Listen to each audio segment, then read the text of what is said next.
Bah si, hein, Ruggi va revenir député, hein, il a été dégagé en tant que ministre, il reviendra député, il aura son salaire d'ancien ministre et il aura son salaire de député, plus à nouveau on va lui donner une petite enveloppe de représentation de 150 000 euros, hein. Il va pouvoir continuer à bouffer son homard sans problème. Vous avez des Balkany qui est condamné, ils sont toujours pas en prison, d'accord. Vous avez comme je disais, le commissaire de police qui est muté. Vous avez des préfets, le préfet le Delpech, hein, le préfet de Delpech, au mois de mars, limogé parce qu'il ne faisait pas son travail correctement, hein, il a laissé brûler les champs, pour revenir au Conseil d'État le 11 avril par décret. Donc il n'a même pas eu besoin de préparer le concours, direct on lui a mis la fonction. Donc il a sa retraite, il aura sa paye de conseiller, plus ses enveloppes de représentation, de représentative, ou de ce que vous voulez appeler. Mais à quel moment on va se réveiller? Les mecs, ils partent en retraite, le seul qui n'a pas voulu sa retraite, le seul qui a payé toujours ses factures au centime près, De Gaulle. De Gaulle était le seul qui n'a pas voulu sa retraite de président. Il faut le faire, hein. Nous, on a Valéry Giscard d'Estaing.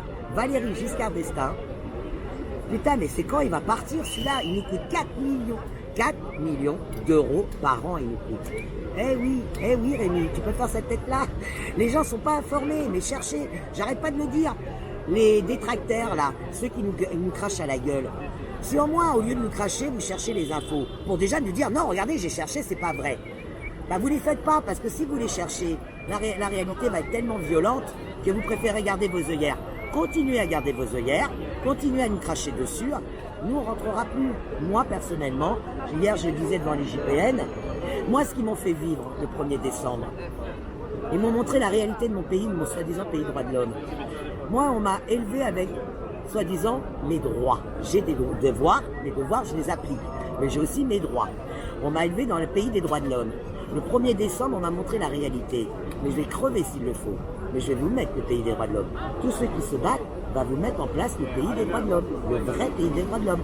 La vraie démocratie. Moi, on va dire, le proxénète, je les ai toujours vus. J'ai toujours dit, hein, 70% de la population voterait blanc, qu'est-ce qui se passerait? Rien. Donc on n'a jamais été en démocratie. Donc ça fait 30 ans que je le condamne. On s'est toujours foutu de ma gueule, parce que même quand je vais voter blanc, bah à quoi ça sert? Ça sert à rien. Si, alors dire que je suis là, je suis citoyenne, je vote blanc, je vous emmerde, je suis toujours là, je serai toujours derrière votre dos. Donc ça, j'ai jamais lâché. Ça, et mes impôts. Comment? Je touche 4 euros par mois, je suis prêt de 2 euros dessus, et à la fin de l'année, tu me recalcules sur 4. Ça, je n'ai jamais compris. Comment la population a accepté ça? Moi, j'avais 22 ans quand j'ai compris ça. Et depuis donc 22 ans, j'en ai 53 maintenant, je me suis toujours au moins battu sur ça. Juste ça. Mais à mon niveau, dans mon coin, à essayer de transmettre la parole. Parce que tous les mouvements sociaux là qui sont mis en place, c'était des mouvements de merde. Hein, le Nuit debout. Alors les syndicats, je n'en parle même pas. Les syndicats, ils t'emmènent dans la rue parce que leur enveloppe, elle n'est pas encore à ses conséquences. Mais une fois qu'ils ont eu leur enveloppe, crois-moi qu'ils en ont rien à foutre de ton boulot, de ta place. Hein. Alors là, rien. D'accord? La preuve, j'ai une amie qui vient de se faire syndicaliser pour essayer de rentrer. Je lui ai parlé des manifs du mois de septembre, elle était même pas au courant. Tu te rends compte? Elle est syndicale maintenant. Quand je lui en ai parlé, elle m'a dit comment ça? Ah mais moi je reviens. Elle est en vacances, je reviens, je te jure. Ah ils vont m'entendre, comment ça? Il y a des trucs au mois de septembre, mais je suis pas au courant. Je vois, ah, super ton syndicat. Génial ton syndicat. C'est ça la réalité. Donc moi j'ai jamais bougé. Mais moi, quand j'ai entendu parler du mouvement, pareil, hein, j'étais comme tout le monde. Oh, encore un buzz, encore une connerie. Les gilets jaunes, ça sert à quoi? Ça sert à rien.